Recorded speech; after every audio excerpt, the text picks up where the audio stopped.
Today, I want to talk about how we can calm our children down, particularly through breathing. Raising great kids is a privilege and a responsibility.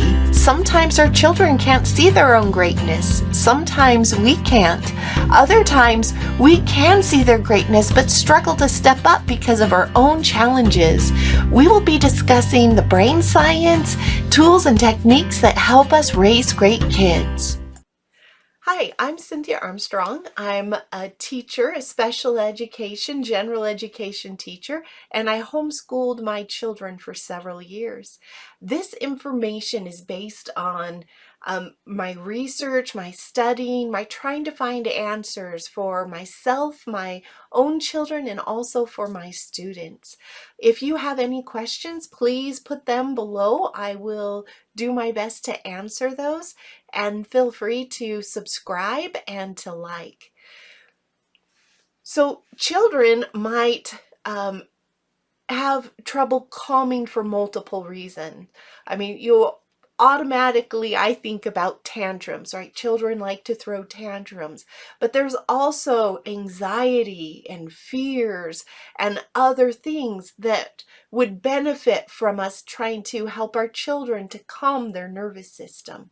So today I want to talk about breathing in general and then give two very specific types of breathing that you can do to help your child. So calming needs to happen in many situations. So they can become upset, or it's great if we can catch them right before they become upset. But then they can have anxieties I teach a lot of the younger children. So I've run across fears of different animals, fears of puppets, fears of people in costume. One of my own children was afraid of flying insects. All insects aren't fun, but those flying insects would really send him escalated. And so we don't need to know the reason that they're escalating to be able to help them to calm.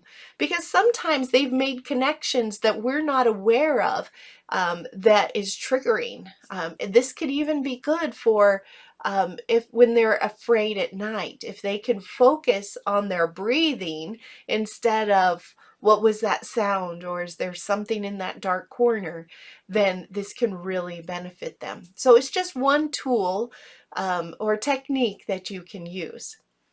So let's talk about the first breathing. And I call it a settling breath. I don't know if there's other names out there for it, but when children do become upset and they've been crying a long time, their body automatically starts to do this to calm their nervous system. And that is 2 inhales and then that longer exhale. And you'll see it, right? When they're crying a long time, you'll hear them go, right? But our goal is to get them to do this breathing before their body just automatically kicks in, to use this purposefully to calm our body.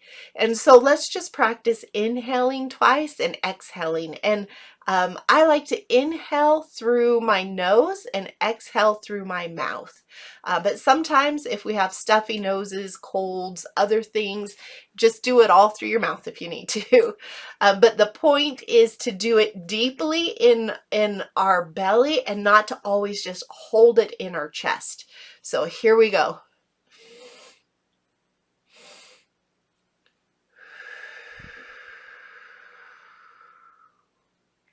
And children, when you tell them this, the younger children particularly, they go, what? Inhale twice? And they really have to think about it, which again involves their mind. It gets their mind to help calm down, not just through the breathing, but through the focusing on something else. And so let's practice it one more time. So inhale twice. So inhale, inhale, exhale.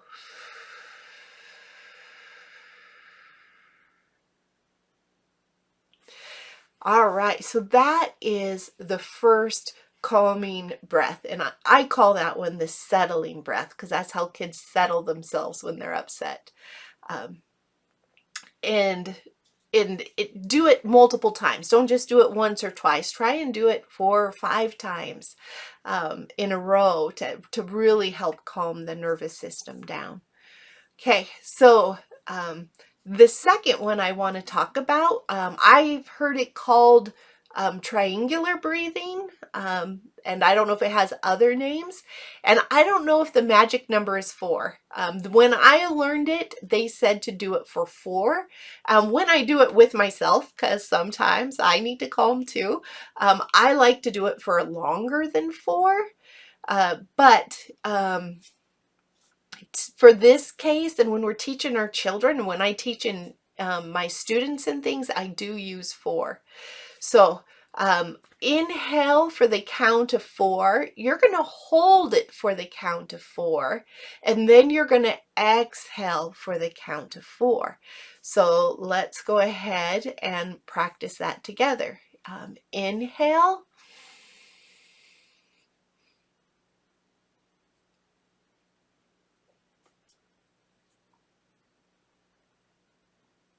Exhale. And I suppose I could talk even while I'm holding my breath to let you know we were holding it. So let's go ahead and do it one more time. So let's go ahead and inhale. Hold it. Exhale. And you can inhale and exhale through your nose, but when I inhale through my nose and then I exhale through my mouth, it's kind of like an extra release of getting rid of, where I use like breathing in and out through my nose as a way to kind of create energy or maintain that energy, and then the exhale through my mouth to dissipate some of that energy. That's how I choose to do it. So again, these are just 2 techniques that you could use for breathing, but any type of breathing, deep breathing into that belly breathing. And you can be creative and come up with some fun things. Like you could call it hot chocolate breathing, right? If you get steam coming off your hot chocolate, you're going to blow on, kids like to blow that steam away to help cool it. And so you could call it hot chocolate breathing, or, whatever that you want to call it that is creative for you or your family, that really gets your children's attention or really helps them to understand. And so doing that deep breathing from the belly, okay, breathe into your belly so you have a lot of air. Now blow that chocolate. And, and then breathe for longer than that. Anything that really helps them will calm the nervous system, begin to calm that nervous system. When it comes to the triangular breathing, I did want to add one more thing that you can do. So our vagus nerve has a lot to do with our regulation, our self-regulation and things. And when you're doing the triangle breathing, one thing you can do to help stimulate that vagus nerve is to tuck your chin when you're holding it. So let's practice it that way. So let's go ahead and breathe in for 4. Then we're going to tuck our chin down to our chest and count to 4. And then exhale for 4. So let's try that. Ready? Inhale. Tuck your chin and hold it. Exhale.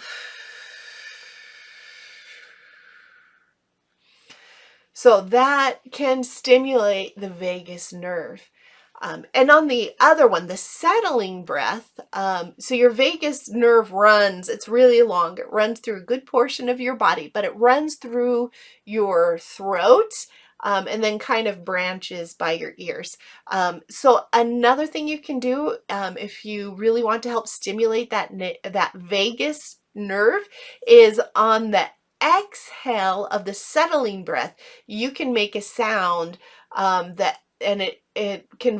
vibrates your throat, and then that helps to stimulate the vagus nerve. So after I inhale twice, I can make the sound when I exhale. I can just, or just, but then that's not really coming out very hard. But anything that vibrates your throat, and I like the,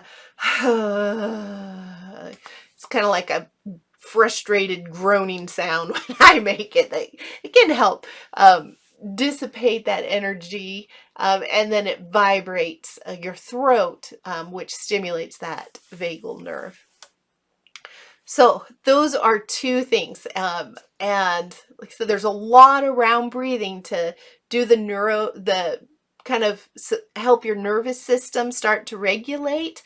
It helps to focus your mind, and it's a really great way to connect. And when a child is upset and we ask them to breathe and they're not able to breathe, and I always promote choices, right? Do we want to breathe this way or that way? Or do you want to breathe this way? Or do you want, a cuddly pillow or a hug or something, right? We can give them choices, but if they're not able to make those choices, what I like to do is just like, well, that's okay. I'll breathe for both of us. And then I will start breathing deeply in whichever method that I choose, because we have mirror neurons, and our children will automatically, sense that calming energy from us. And so, yes, it helps if we are calm. And if we're not calm, to show we're demonstrating the use of that breath to help calm us. But if we can be calm and still breathe this way for both of our children, for both of us, then it can help them begin to regulate, because it gives them energy. They pick up on energy. We're all energy beings, and there's energy that they pick up on, as well as their mirror neurons, hearing and seeing us breathe that way. And so there's always something we can do for our child. So even if our child isn't able to do it for themselves, that's okay. We can do it, and we tell them that, that's okay. I can breathe for both of us, and I will start doing it, because it is. We're letting them know that it's okay, that that's where they're at right now, and I can do this for both of us until they're ready, and it can really help to calm things down. So hopefully this helps. Again, if you have any questions, leave them below, and I will see you next time. Hi friends, Cynthia Armstrong here. Thanks for joining us today. Please make sure that you subscribe to our channel so you can see when new videos come out, and like this one.